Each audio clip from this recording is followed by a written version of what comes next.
Assalamualaikum warahmatullahi wabarakatuh. Perkenalkan, nama saya Farita Kaila Putri dengan NIM terakhir 0031 dari kelas 4D. Baik, di video kali ini saya telah mengambil beberapa materi yang telah diberikan Katiko, yaitu saya mengambil pajak, amnesti pajak. Baik, judul paper saya kali ini yaitu Pajak dan Amnesti Pajak di Indonesia, Evaluasi Kebijakan Fiskal dari PPS 2022 ke Rencana Amnesti 2025. Oke, baik, kita akan pertama. Pajak merupakan sumber utama penerimaan negara yang memegang peran penting dalam membiayakan pembangunan nasional serta mendukung penyediaan layanan publik seperti pendidikan, kesehatan, infrastruktur, dan perlindungan sosial. Fungsi pajak itu sebagai alat distribusi dan regulasi ekonomi juga menjadi bagian integral dalam pencapaian tujuan negara mensejahterakan rakyat menurut Yaya dan Mandala 2016. Meskipun banyak kontribusi besar, Indonesia masih menghadapi tantangan serius dalam hal kepatuhan pajak. Banyak pajak yang belum sepenuhnya melaporkan kekayaan dan penghasilannya secara transparan, menyebabkan potensi pemerintah negara yang hilang atau tax gap yang signifikan.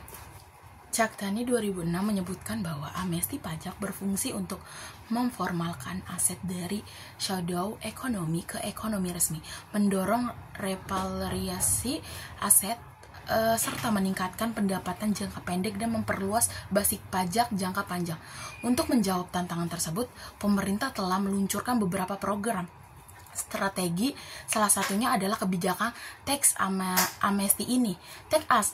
Tax Amnesty Jilid 1 pada tahun 2016 dan program pengungkapan sukarela PPS pada 2022 merupakan upaya untuk mendorong wajib pajak mengungkapkan aset yang belum tercatat serta meningkatkan kepatuhan sukarela. Program ini dinilai sebagai bentuk intensifikasi dan ekstensifikasi ke perpajakan yang memberikan ruang reformasi sistem pajak nasional.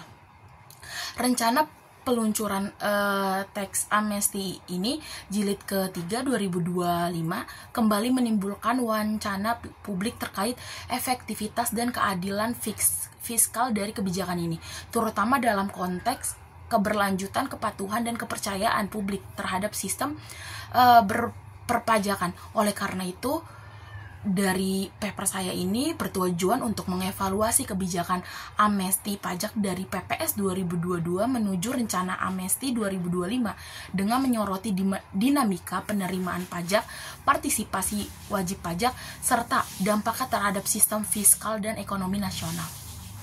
Baik, sekarang masuk ke dalam pembahasan konsep dasar pajak. Pajak merupakan distribusi wajib dari individu atau badan kepala negara yang digunakan untuk membiayakan kepentingan umum tanpa mendapatkan imbalan langsung. Berdasarkan pasal 1 UU nomor 28 tahun 2007, pajak adalah distribusi wajib kepada negara yang terutang oleh orang pribadi atau badan yang bersifat memaksa berdasarkan undang-undang tanpa mendapatkan imbalan secara langsung dan digunakan untuk keperluan negara bagi sebesar-besarnya kemakmuran rakyat. Menurut Sihombing dan Alex Triana 2020, pajak memiliki hak prerogatif dan pemerintah yang melaksanakannya dapat dipaksakan kepada wajib pajak. Pajak digunakan untuk mendanai seluruh aktivitas negara, terutama penyelenggaraan layanan dasar seperti kesehatan, pendidikan, infrastruktur. Dengan kata lain, pajak berperan sebagai tulang punggung pembiayaan pembangunan nasional. Secara fungsional, Musgrave 1959 mengemukakan bahwa pajak memiliki 3 fungsi utama dalam kebijakan fiskal, yaitu yang pertama, fungsi alokasi. Pajak digunakan untuk menyediakan barang dan jasa publik seperti infrastruktur jalan, kesehatan, dan pendidikan yang tidak disediakan secara optimal oleh sektor swasta. Fungsi kedua yaitu fungsi distribusi. Melalui sistem perpajakan progresif, pemerintah dapat mengurangi ketimpangan pendapatan masyarakat dan menciptakan keadilan sosial. Yang ketiga yaitu fungsi stabilisasi. Pajak dapat digunakan untuk menstabilkan kondisi ekonomi seperti mengurangi inflasi atau mendorong pertumbuhan saat resesi. Dalam konteks Indonesia, lebih dari 75% pemerintahan negara berasal dari pajak.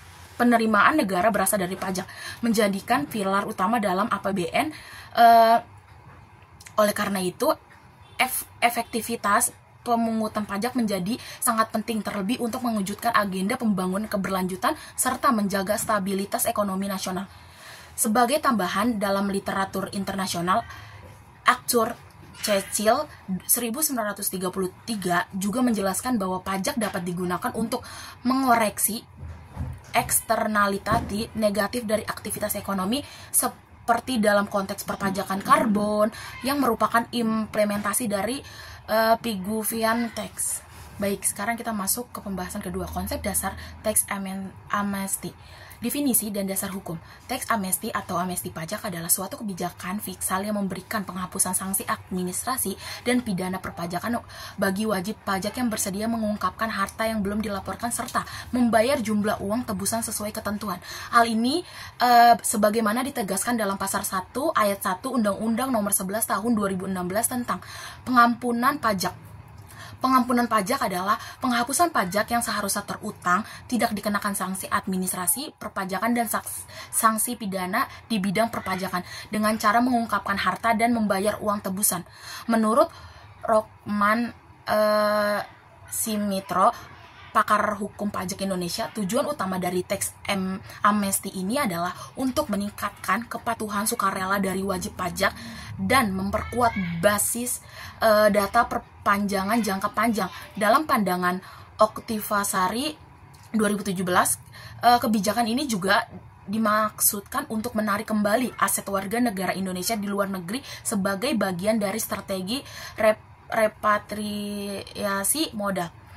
Manfaat tax amnesty ini berdasarkan pasal 2 ayat 2 UU nomor 11 tahun 2016. Tax amnesty ini memiliki 3 tujuan utama. Yang pertama, meningkatkan penerimaan pajak dalam jangka pendek untuk membiayai pembangunan. Yang kedua, memperkuat basic pajak dan reformasi sistem perpajakan menuju sistem yang lebih adil dan integrasi. Yang ketiga, mendorong repatrialisasi modal, yaitu mengembalikan dana WNI dari luar negeri untuk investasi domestik. Selain itu, Anies dan Wilda 2024 menunjukkan bahwa tax amnesty dapat menciptakan stabilitas ekonomi perusahaan, terutama pada saat kebijakan tersebut diberlakukan. Walaupun dalam jangka panjang tidak semua perusahaan berhasil keluar dari finalis distress. Baik, sekarang kita membicarakan tentang resiko dan kritik. Kendati tax amnesty membawa manfaat fiskal, menurut Siregar 2018 mengkritik bahwa tax amnesty beresiko menimbulkan ketidakadilan fiskal, terutama terhadap wajib pajak patuh yang merasa dirugikan oleh pengampunan terhadap pelanggar. Kebijakan ini bisa menciptakan moral hazard, yakni mendorong ketidakpatuhan karena adanya harapan akan pengampunan serupa di masa mendatang. Dalam konteks hukum pidana, menyatakan bahwa penghapusan sanksi pidana dalam tax amnesty dapat bertentangan dengan prinsip keadilan dan kepastian hukum.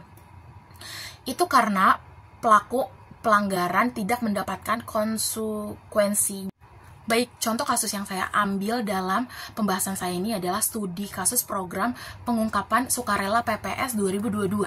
Program pengungkapan sukarela PPS atau yang dikenal juga dengan voluntary disclosure program merupakan keberlanjutan dari kebijakan tax amnesty 2016 yang bertujuan untuk meningkatkan kepatuhan pajak dan memperluas basic pajak nasional. PPS diimplementasikan oleh pemerintah pada tahun 2022 dan secara resmi diatur dalam pasal 6 dan pasal 7 Undang-Undang Harmonisasi Peraturan Perpajakan UU APP.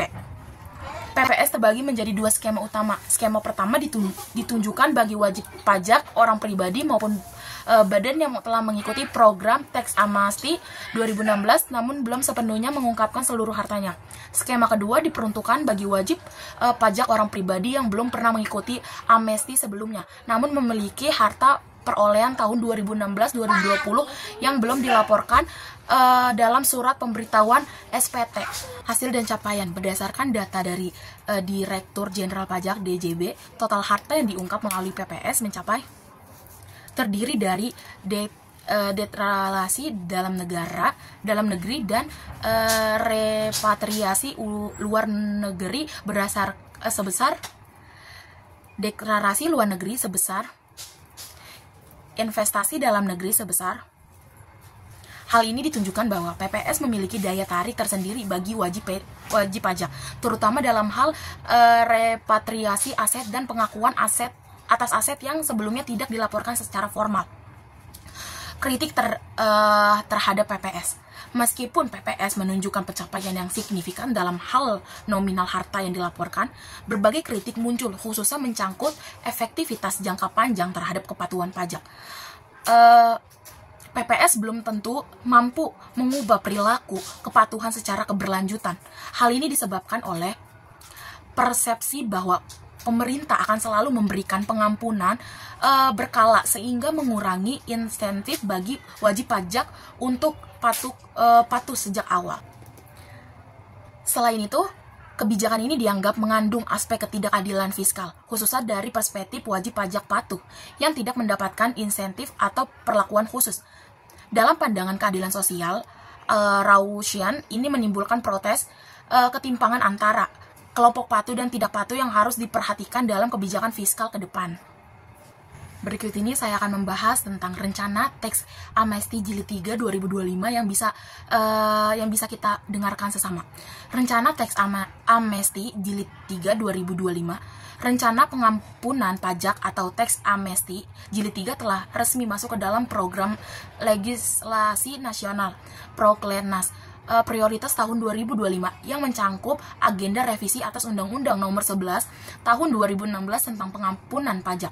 Rencana ini kembali dimunculkan oleh pemerintah sebagai bagian dari strategi fiskal untuk mengenjot atau untuk menekankan rasional pajak tax ratio Indonesia yang masih tergolong rendah serta meningkatkan penerimaan negara di tengah tantangan ketidakpastian gelombang dan defisit APBN.